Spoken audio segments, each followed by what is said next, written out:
"Mom, help me! I'm burning!" These were the desperate last words of a worker trapped as scorching, molten slag engulfed him. While the disaster seemed sudden, it was anything but accidental. The Florida sun blazes at 95 degrees Fahrenheit, pushing Tampa's power grid to its limit. The electric plant is barely keeping up. Only boiler number 2 is running at full power, but now it's choked with ash, teetering on the edge of failure. A senior manager assembles a team of 6 for emergency maintenance. Among them is 21-year-old Antonio Navarrete, a soon-to-be father excited to learn his baby's gender the next day. If you appreciate this episode of our project, we'd be grateful for your support. Please like and subscribe to help us continue sharing these stories. He's living with his parents, working hard to build a future, but tonight, that future vanishes. Antonio has only worked 4 days at the plant. He doesn't realize he's walking into one of the deadliest jobs there. Before him looms boiler number 2, a 12-story coal-fired monster pumping out electricity. Unlike modern plants, this one melts ash into molten slag heated beyond 1,000 degrees, liquid rock that should flow into a water tank, hardening into glassy chunks. But today, the slag has jammed the exit hole, piling up inside the boiler. Meanwhile, below the tank, another crisis brews. Hardened slag has clogged the industrial grinder. Both issues must be fixed fast to avoid a blackout. The safe solution would be to shut down the boiler. But that's slow, costly, and risky. Instead, they gamble by trying to clear the blockage while the boiler stays live, hoping the slag above holds. Veteran workers had refused this job, so the company brought in contractors, like Antonio, untrained and unaware. A shift operator looks for the safety manual on slag tank procedures. It's missing. No briefing happens. The work begins. First, they pump out the cooling water meant to solidify the slag, exposing the clogged grinder. Next, they unseal the ground-level access panel, called the doghouse door, as Antonio observes his 5 co-workers taking turns aiming high-pressure water jets at the blockage. High above, inside the boiler, molten slag continues accumulating.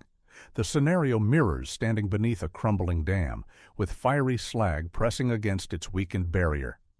Then, roughly 20 minutes into the operation, disaster strikes. Without any signal, the obstructed slag trap suddenly gives way, unleashing a torrent of superheated molten rock from the boiler. The lava surges through the tank, bursts from the doghouse door, and engulfs the workers. The sheer quantity and velocity of the flow make containment unthinkable. There's no chance to escape. The slag spreads like liquid flame, forming a 6-inch deep, 40-foot wide inferno. Blistering heat instantly vaporizes airborne moisture, generating a suffocating steam cloud that worsens the nightmare. Amid the pandemonium, agonized shrieks and desperate pleas fill the air. Some men are imprisoned in the flaming pool. Advancing slag and steam seal exits, turning the space into an inescapable death trap.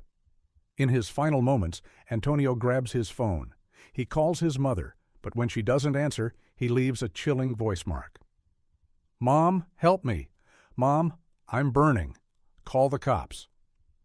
The eruption was instantaneous and brutal. The 911 dispatcher's confusion reveals the control room's ignorance. "There's another man down. Okay, sorry. So 2 victims now? Officially, I'm reporting 1. No one mentioned 2. No official updates here." First responders arrive swiftly, but the devastation is overwhelming. Plant operator Michael McCord and contractor Christopher Irvin are declared dead at the scene. The 4 survivors, including Antonio, suffer catastrophic burns covering most of their bodies. Their chances are slim. Molten slag inflicts some of medicine's most untreatable injuries, destroying skin, muscle, and organs. Doctors can only induce comas. The catastrophe unfolded too fast for intervention. Even on-site medics couldn't have saved them. Rescue attempts would have risked more lives, as the slag's heat made safe extraction impossible. The only fail-proof solution? Shutting down the boiler. The reason?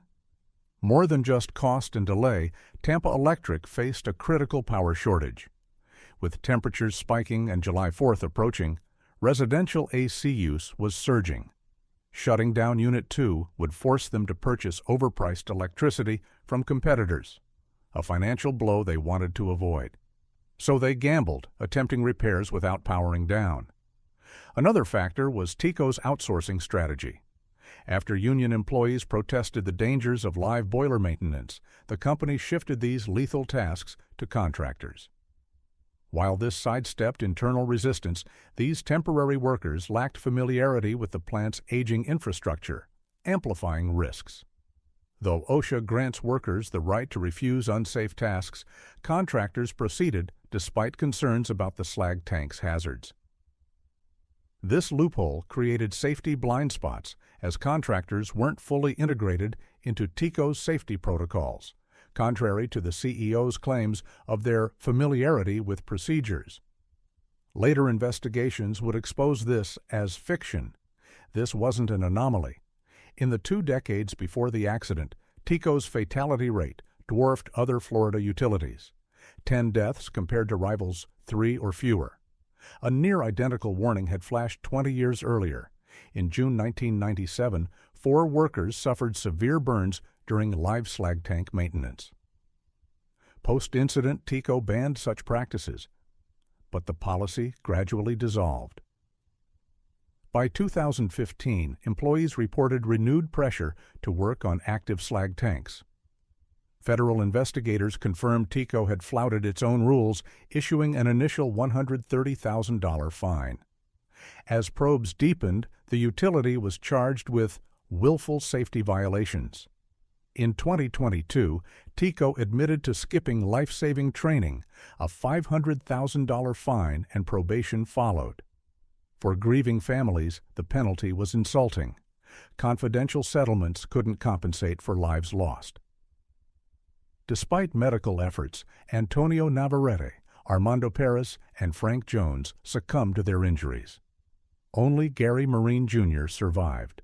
Antonio's child will now grow up fatherless, a permanent consequence of that day's reckless choices.